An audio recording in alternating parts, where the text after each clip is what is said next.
é o lugar que Deus preparou. O destino é o lugar que Deus preparou. Se eu perguntasse a vocês aqui, onde você quer chegar na vida? E você pudesse responder essa pergunta de maneira honesta, sem ter a preocupação de que as pessoas à sua volta vão julgar a sua resposta. Qual será que seria a sua resposta? Onde você quer chegar nessa vida? Talvez algumas pessoas pudessem dizer, eu já cheguei onde eu queria. Outras pessoas talvez falassem a respeito dos seus planos, dos seus sonhos para o futuro. Outras pessoas falariam a respeito de projetos, eu quero ser missionário na África, eu quero empreender, eu quero ser o presidente da minha própria empresa, eu quero conhecer o mundo. Cada um de nós gostaria de chegar em um lugar diferente na vida, e eu presumo que nós teríamos tantas respostas diferentes, quantas pessoas diferentes nós temos aqui.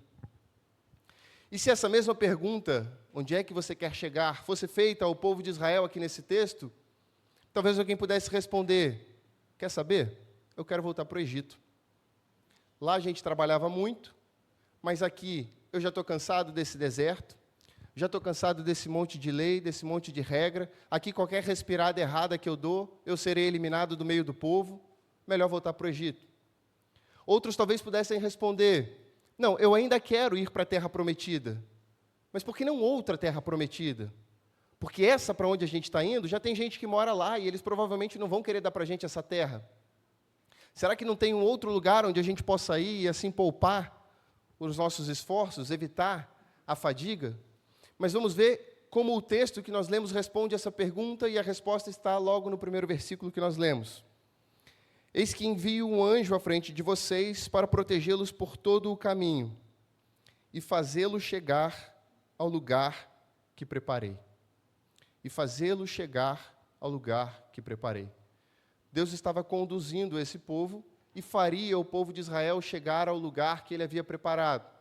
E há aqui uma verdade, um princípio muito óbvio, mas muitas vezes o óbvio é o que precisa ser dito mesmo.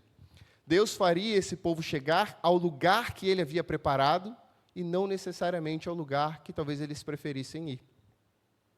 Deus faria esse povo chegar ao lugar que ele havia preparado e não necessariamente ao lugar que eles gostariam de ir se tivessem a possibilidade de escolher uma outra opção. E é interessante que o lugar para onde Deus está levando esse povo é um lugar de possível conflito, de obstáculos, de dificuldade. Porque Deus estava levando esse povo para a terra dos cananeus, e naquela terra habitavam 7 povos, 6 dos quais nós mencionamos, nós lemos no texto. E esses povos eram provavelmente mais evoluídos do que o povo de Israel naquela época, eram povos acostumados a defender o seu território, eram povos que tinham costume de travar batalhas, de travar guerras pelo território, e Israel era, nesse momento aqui, um bando de escravos fugitivos. 430 anos de escravidão no Egito. Eles não eram sequer um povo, eram um bando de escravos fugindo.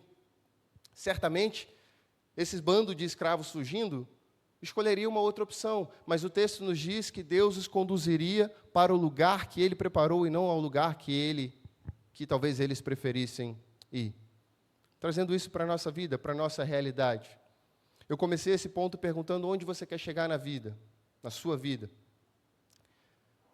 E a reflexão que eu faço é, talvez a gente precise começar a lidar com o fato, com a ideia de que Deus está sim nos conduzindo, mas pode estar nos conduzindo para um lugar diferente daquele que eu gostaria de estar, que você gostaria de estar.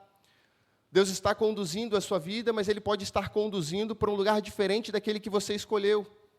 Pode não ser aquele que você queria chegar na vida. Pode não ser o destino, pode não ser o projeto, pode não ser o sonho. A gente precisa lidar com essa possibilidade, lidar com essa realidade. E quando você ouve o pregador da noite dizer que o tema é Deus é quem fará você chegar, talvez você pense equivocadamente, então eu vou chegar onde eu quiser chegar nessa vida. E essa ideia não é correta, essa ideia não está no texto. A realidade aqui não é a daquela música, de tudo o que você quiser, o cara lá de cima vai te dar. Não é definitivamente assim que funciona. Deus nos conduz, mas nos conduz para o lugar que Ele preparou. E o lugar que Ele preparou, não raramente é diferente do lugar que nós gostaríamos de estar. E aí nós erramos. Quando estabelecemos como alvo, como o centro da nossa vida, questões humanas, questões terrenas. quando estabelecemos como a nossa meta principal de vida alcançar, chegar a esse lugar que talvez você tivesse respondido, se tivesse respondido honestamente a pergunta. Nos esquecemos que a natureza da promessa que nós temos é diferente. Nos esquecemos que a promessa que nós temos, a maior delas, a principal delas, é que um dia Jesus vai voltar para nos buscar. E aí muita gente se frustra quando não chega ao lugar que Deus nunca prometeu que faria chegar. Quando não recebe de Deus aquilo que Ele nunca prometeu dar. Muita gente se decepciona porque esperava o cumprimento de uma promessa que nunca foi feita. A promessa que nós temos é que Ele voltará para nos buscar. E essa promessa é o que alimenta a nossa esperança quando os nossos projetos terrenos fracassam. Quando as coisas não dão certo, quando as portas se fecham. Porque nós temos a certeza que a nossa esperança não está limitada a esse mundo. Porque nós temos a certeza que a nossa jornada não termina aqui nessa terra. Nós temos a certeza que Deus está nos conduzindo para um lugar muito maior do que esse. E que o que domina a nossa vida, o que controla a nossa vida, não pode ser querer alcançar esse lugar que nós responderíamos, que gostaríamos de alcançar. Porque tudo o que nós alcançarmos aqui, vai ficar aqui. Tudo o que a gente conseguir pela força do nosso corpo terreno, desfalece quando o nosso corpo terreno desfalecer. Qual é então a nossa esperança? A nossa esperança está em que quando o nosso corpo terreno desfalecer, nós temos da parte de Deus um edifício, construído não por mãos humanas, mas pela mão do próprio Deus. E esse lugar é eterno, é para esse lugar que Deus está conduzindo a nossa vida. Talvez você esteja se perguntando agora, tudo bem, mas eu ainda estou aqui. E o que eu faço enquanto eu estou aqui? Qual é o lugar em que eu atendo à vontade de Deus estando aqui? Essa ou aquela igreja, esse ou aquele projeto, esse ou aquele emprego, essa ou aquela carreira. Nós nos fazemos essas perguntas, nós nos colocamos nesse dilema. E eu não quero criar expectativa em relação a isso, eu não tenho a resposta para essa pergunta. Mas eu tenho aprendido uma coisa, que quanto mais perto nós estamos de Deus, mais perto nós estaremos das coisas que Ele tem para nós nesse tempo. Quanto mais nós buscamos as coisas do alto, mais perto nós estaremos do projeto que Deus tem para nós aqui na terra. Quanto mais nós nos alegramos no Senhor, mais Ele concede os desejos do nosso coração, não por mágica, por mística ou por barganha, mas porque quanto mais nós nos aproximarmos do Senhor, mais nós vamos desejar aquilo que Deus já queria nos dar em primeiro lugar. E é justamente por isso que aí, então, Ele concede os desejos do nosso coração. Eu não sei se você vai alcançar o lugar que você queria chegar na vida. O que eu não quero é que você perca a possibilidade de ir para o lugar que Deus está te conduzindo por se apegar com toda a sua força a um objetivo aqui na terra. Eu ainda sei o que é melhor para os meus filhos. Eu ainda vejo o que eles não veem, os perigos que eles não enxergam. Deus tem uma vantagem e ela não é pequena, como pai. Ele não está limitado, sujeito a esse ainda. Deus é o Pai que sempre sabe o que é melhor para cada um de nós. Deus é o Pai que sempre vê aquilo que Ele não vê. De maneira que não há melhor pessoa, melhor caminho, não há outra opção diante de quem nós podemos entregar a nossa vida, na certeza de que Ele está nos conduzindo e para o lugar que Ele nos conduzir, é lá mesmo que a gente devia estar. O segundo ponto que eu gostaria de destacar com os irmãos é: Deus é quem faz o que precisa ser feito.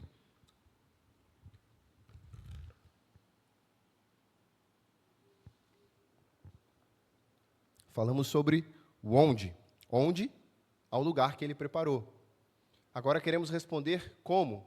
Deus é quem nos faz chegar. Como? Fazendo o que precisa ser feito. De vez em quando, os meninos ajudam em alguma dinâmica lá de casa. Às vezes é louça, às vezes é arrumar alguma coisa que eles mesmos bagunçaram, às vezes é limpar alguma coisa que eles mesmos sujaram.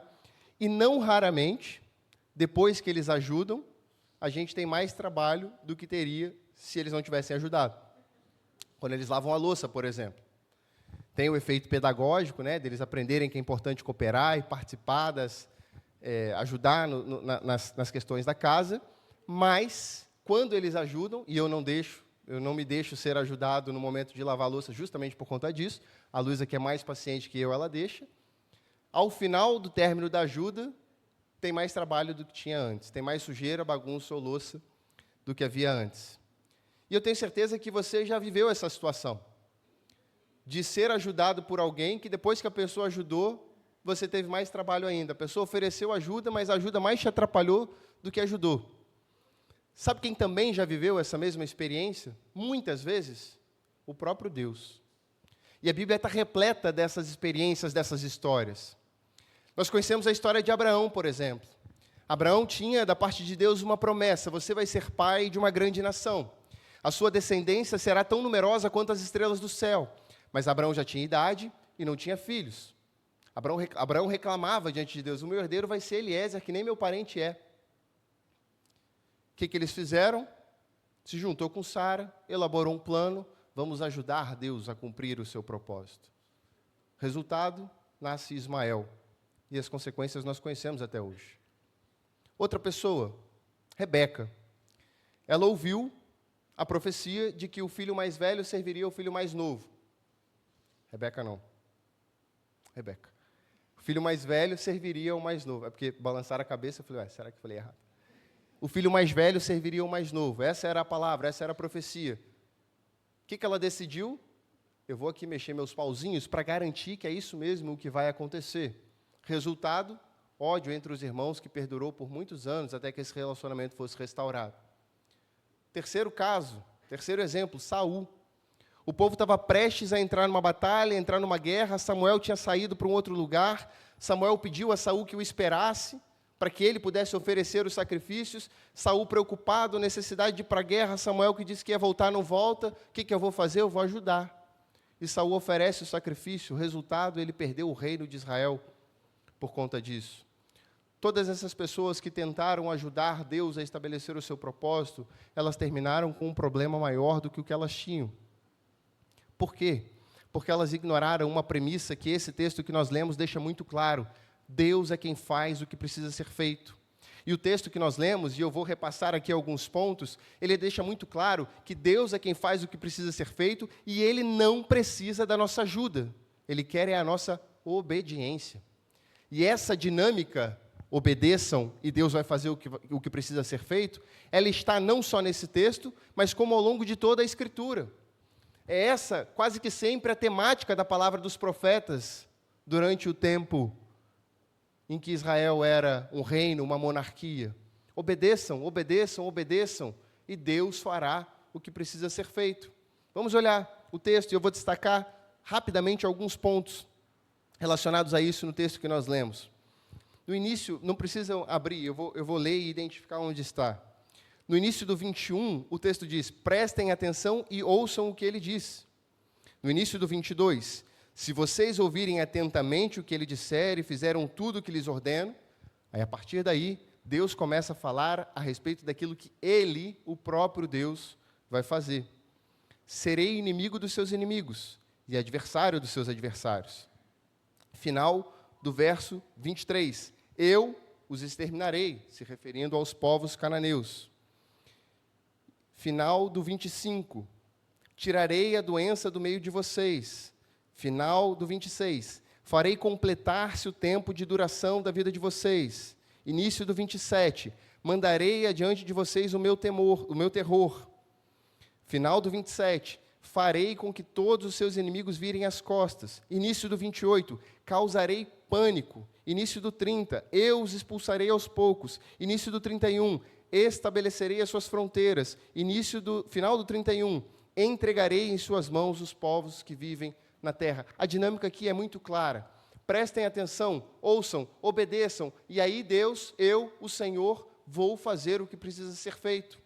Deus não pede ao povo de Israel ajuda para o cumprimento do propósito que Ele estabeleceu. Deus não pede a nenhum de nós auxílio, ajuda para o cumprimento do projeto que Ele tem. Deus pede, requer de nós obediência. E quando nós obedecemos, Ele faz aquilo que precisa ser feito.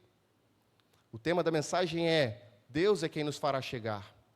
A pergunta que estamos respondendo é: como? E a resposta é: Ele vai fazer o que precisa ser feito quando nós formos capazes de obedecer. Parece simples, mas como as coisas simples são difíceis. Como é tentador a gente querer auxiliar. Como é tentador a gente querer mexer os nossos pauzinhos. Como é tentador a gente resolver os nossos problemas com a força do nosso braço.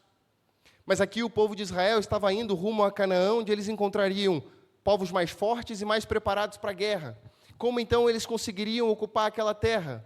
É aí que Deus entra. É Ele quem faz o que precisa ser feito. Caberia ao povo tão somente obedecer. Obedecer. Nós gastamos energia, força, tempo, saúde. Quantas pessoas frustradas, cansadas, desanimadas, porque tentam, pela força do próprio braço, porque tentam fazer aquilo que o próprio Deus disse que faria, porque tentam auxiliar Deus no cumprimento dos seus propósitos, quando na verdade tudo o que Deus espera de nós é obediência. E aí a objeção comum a essa palavra obediência é: eu adoraria obedecer, o problema é que eu não sei o que Deus quer de mim. Abraão ouviu uma ordem específica de Deus, Moisés ouviu uma ordem específica de Deus. O povo de Israel ouvia ordens específicas de Deus a todo o tempo. Eles sabiam o que tinham que fazer para obedecer. Mas eu não sei ainda o que eu preciso fazer para obedecer. E é interessante como a gente gosta de se enganar com a realidade de que nós não fazemos o que temos que fazer, porque supostamente a gente não sabe o que é para fazer. Nós alegamos não saber qual é a vontade de Deus a ser obedecida, enquanto as nossas Bíblias passam a semana fechada dentro das nossas casas. Enquanto nós não somos capazes de estabelecer uma vida e uma rotina de oração. E o texto que nós lemos diz a todo tempo: prestem atenção, ouçam. Ouçam o quê? Ouçam a palavra de Deus.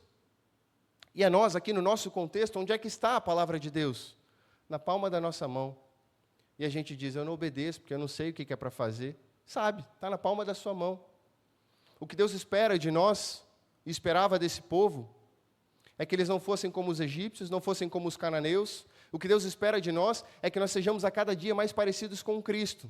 E quando nós nos tornarmos a cada dia mais parecidos com Cristo, quando esse for o nosso propósito, nós estaremos obedecendo. E quando estivermos obedecendo, Deus vai fazer aquilo que precisa ser feito. Mas quando a gente não gasta, não investe as nossas energias em obedecer, a gente acaba levando essa força, essa energia, essa preocupação para querer ser parte da solução. E aí a gente acaba trazendo para a nossa vida problemas que a gente não precisaria enfrentar. Nós nos colocamos, travamos batalhas que não eram para a gente ser travada. Era para ser problema de Deus, mas a gente resolveu ajudar, a gente acabou se complicando, como fizeram Saul, Rebeca e Abraão. Obedeça ao que Deus pede a você. Obedeça à palavra de Deus. Viva pela palavra de Deus. E não se preocupe com como as coisas vão acontecer. Como eu vou sair dessa situação? Como esse obstáculo vai ser transposto? Como eu vou alcançar? Não se preocupe com como. O como é problema de Deus. E se Deus precisar abrir o mar vermelho, Ele abre. Se Deus precisar enviar 10 pragas, Ele envia. Se Deus precisar desbaratinar exércitos, Ele desbaratina. Se Deus precisar abrir as portas, Ele abre. O que a gente faz? Obedece. A gente obedece. Como vamos chegar ao lugar para o qual Deus nos está nos conduzindo? Deixando que Ele faça as coisas que Ele precisa fazer. E o terceiro e último ponto.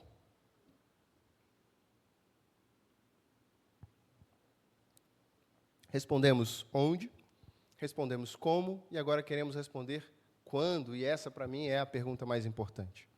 Quando as coisas vão acontecer? E a resposta é: nós precisamos crescer para então conquistar. Acho que todos conhecem, são familiarizados, ou pelo menos a maioria, naquele filme pseudo-infantil que tem um ogro e um burro como personagens principais.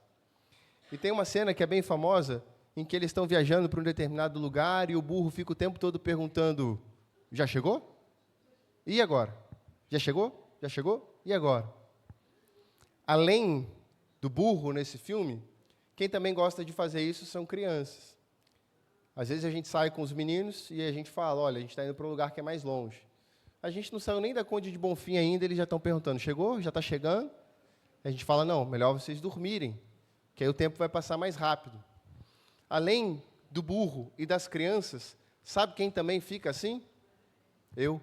Vocês não, porque vocês são crentes melhores do que eu. Mas eu fico preocupado. Quando as coisas vão acontecer? Quando as portas vão se abrir? Eu queria que as coisas acontecessem logo. Eu queria que as coisas acontecessem nesse momento. Eu não quero esperar. Por quê? Porque nós vivemos em um mundo, em um contexto, em que a gente não precisa esperar por quase nada mais. Eu pareço muito jovem, eu sei. Mas eu sou de um tempo em que, para fazer um trabalho escolar, a gente precisava ir, pasmem, ir fisicamente a uma biblioteca. E eu levava um caderno, fazia as minhas anotações, voltava com as anotações da pesquisa que eu fiz, e fazia o trabalho e respondia o que precisava responder. Se você perguntar isso para qualquer pessoa com menos de 30 anos aqui, vai parecer como se eu estivesse matando o meu próprio boi em casa para comer carne. Parece absurdo, é fora da nossa realidade. Por quê? Porque a gente evoluiu tanto, a sociedade mudou tanto, que as coisas ficaram muito mais dinâmicas. A gente vivia, até pouco tempo atrás, a era dos grandes buscadores na internet. Mas, hoje em dia, o Google, do alto da minha ignorância, estou aqui dizendo isso, está caminhando para ficar ultrapassado. Porque as pessoas preferem usar o ChatGPT, a inteligência artificial, que traz a resposta de uma maneira mais sistematizada, mais pronta. Por quê? Para abreviar processos, para poupar o nosso tempo. Queremos atalhos. Por quê? Porque tempo é, na sociedade de hoje, dinheiro, e ninguém quer perder dinheiro, ninguém quer perder tempo. Tudo muito bom, tudo muito bem, mas quando nós transportamos essa mesma lógica para a nossa vida espiritual, nós temos problemas. Porque não há atalhos. O caminho precisa ser percorrido por inteiro. Vamos ver o que diz o versículo 29 e 30 do texto que nós lemos. É Deus dizendo: não os expulsarei, se referindo aos povos cananeus, num só ano, pois a terra se tornaria desolada e os animais selvagens se multiplicariam, ameaçando vocês.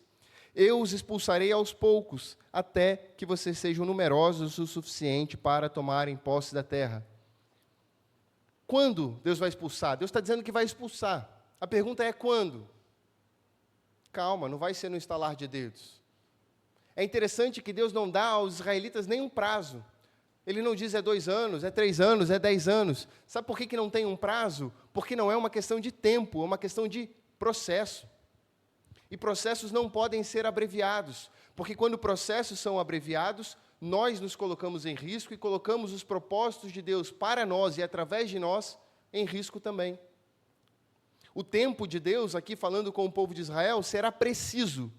Ele vai equilibrar perfeitamente a necessidade de dar àquele povo uma terra e de não deixar aquela terra vazia por um período prolongado de tempo, porque se a terra ficasse vazia, os animais selvagens tomariam conta da terra e o povo seria ameaçado pelos animais selvagens.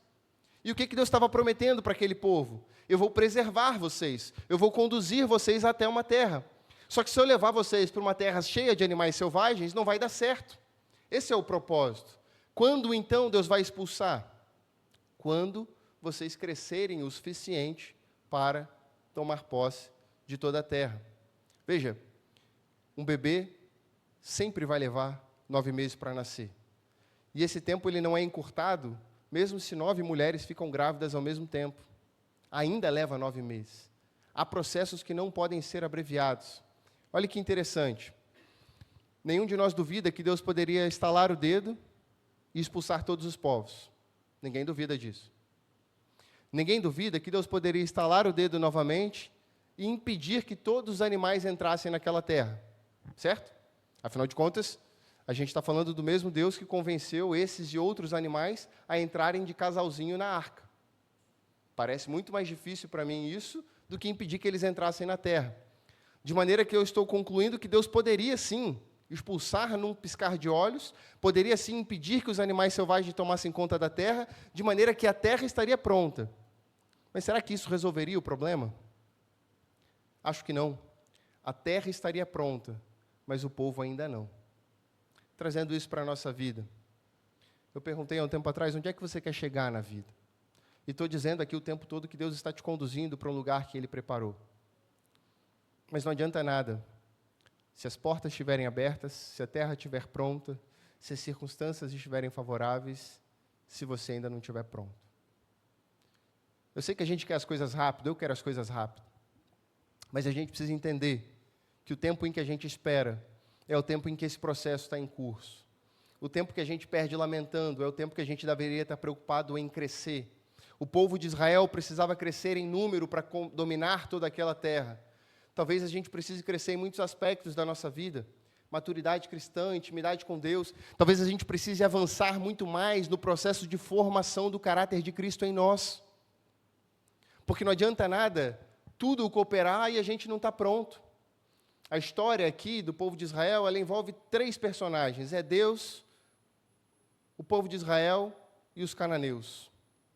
Ou seja, mudando as palavras, Deus, as circunstâncias e o povo, que somos nós.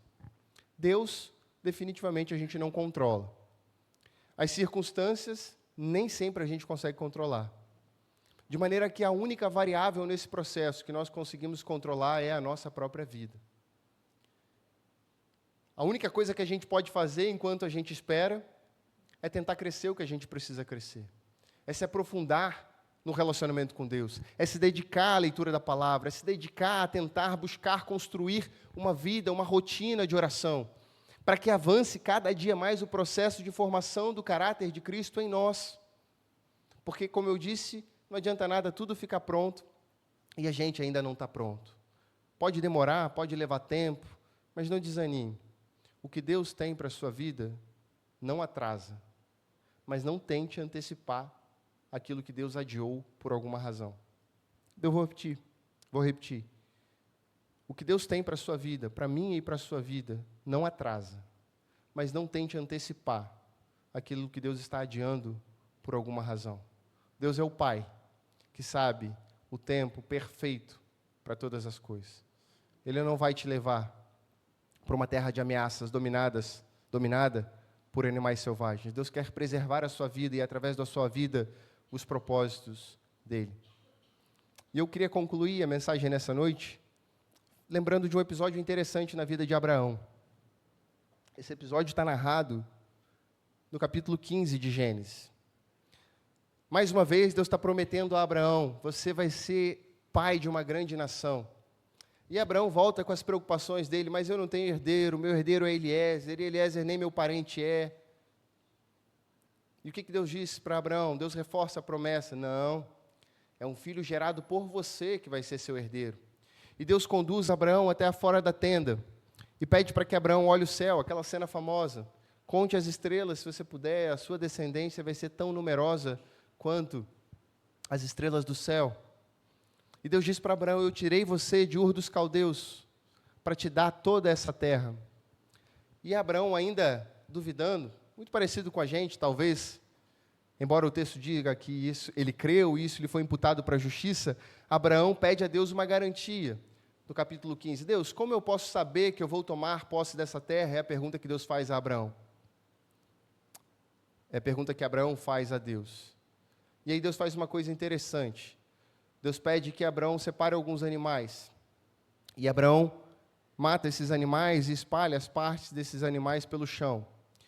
E o texto nos diz que Deus faz cair sobre Abraão um sono profundo.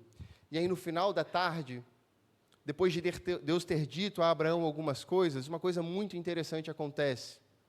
A presença de Deus passa por entre as partes dos animais cortados no chão.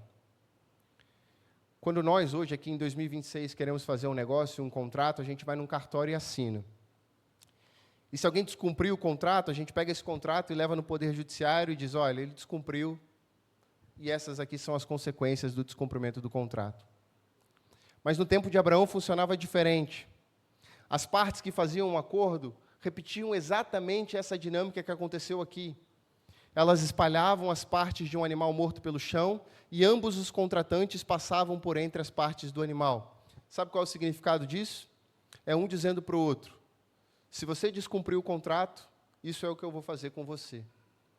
Agora, olha que interessante e que poderoso o que acontece nesse capítulo 15 de Gênesis. É a presença do próprio Deus que passa entre os animais no chão. É como se Deus estivesse dizendo a Abraão: se eu não cumprir o que eu estou prometendo para você, é isso aqui que você pode fazer comigo. Todos nós estamos numa jornada, eu disse no começo, caminhando para algum lugar. E às vezes a gente desanima. a gente tem dúvida, a gente tem medo, a gente tem preocupação. Mas nessa noite eu quero encorajar você lembrando, Deus cumpre a palavra dele. Deus cumpre o que ele promete.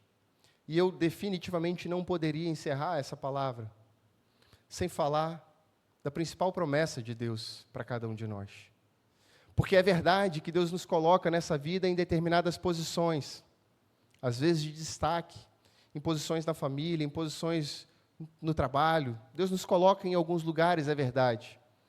Mas a gente não pode perder de vista que o lugar para o qual Deus está nos conduzindo é muito maior do que as posições que Ele nos coloca aqui. De maneira que a nossa maior promessa, a principal promessa que move a nossa vida e que nos dá esperança, não é uma promessa para essa vida, para esse mundo, para esse tempo. A maior promessa que nós temos é a promessa de que um dia, o Jesus que morreu pelos nossos pecados na cruz, voltará para nos buscar. E aí, nós nos dividimos, ou podemos aqui nos dividir em dois grupos de pessoas. Aqueles que não têm vivido a realidade dessa promessa.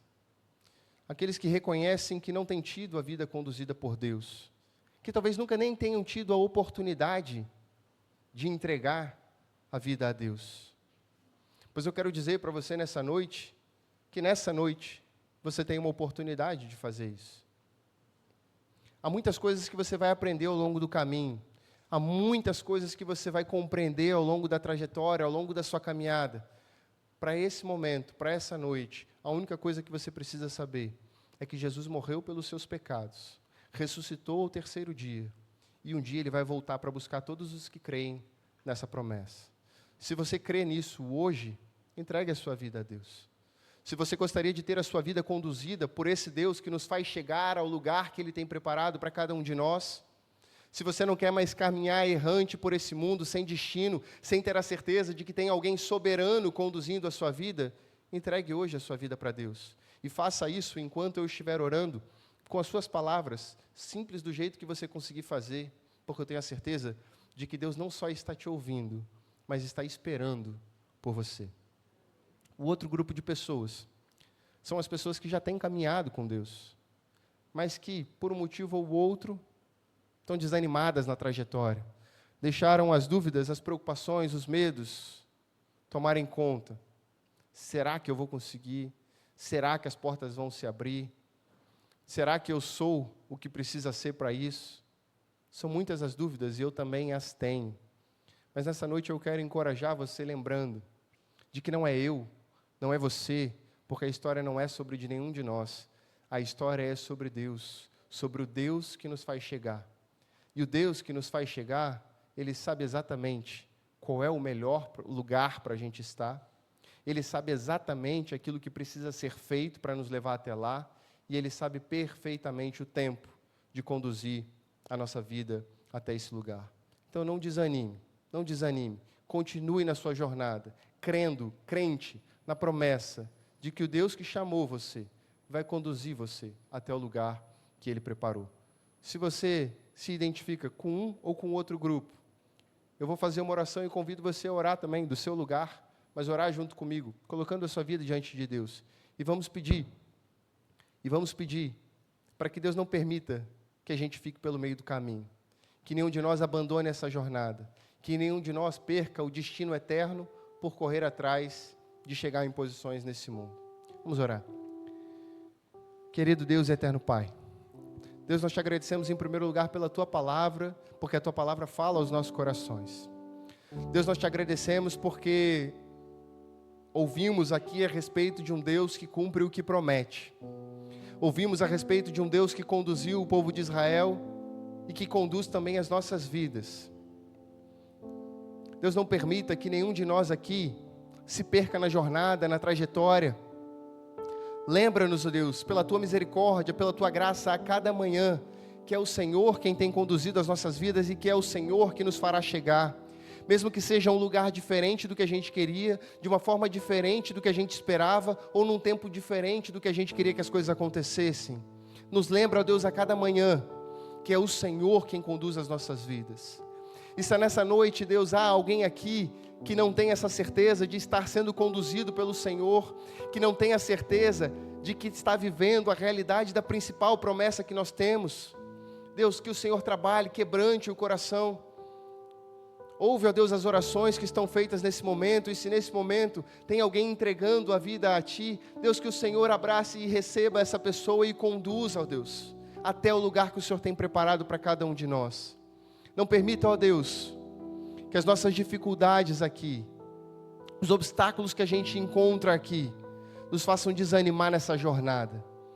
Que nós não sejamos, ó Deus, como aqueles que retrocedem, mas que a gente possa avançar, ó Deus, pela Tua graça e pela Tua misericórdia, até chegar ao lugar que o Senhor tem preparado para cada um de nós. Ao lugar que o Senhor preparou, da forma que o Senhor fizer e no tempo que o Senhor nos levar. Abençoa, ó Deus, as nossas vidas. É a oração que eu faço, em nome de Jesus. Amém.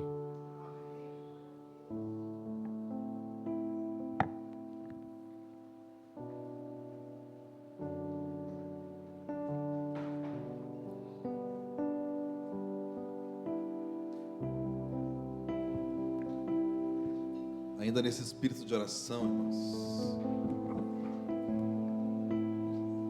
louve a Deus, esse Deus de promessa, que cumpre tudo que Ele prometeu. Ele vai cumprir sobre a sua vida, sobre a sua casa. Mas continue em espírito de oração nesse momento.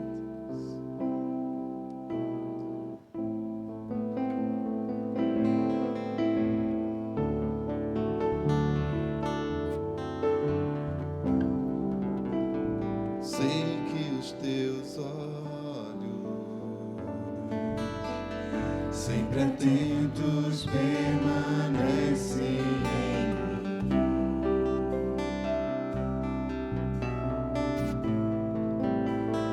e os teus ouvidos estão sensíveis para ouvir meu clamor. Posso até chorar, mas a alegria vem de manhã. És Deus de perto e não de longe, nunca mudaste, tu és fiel.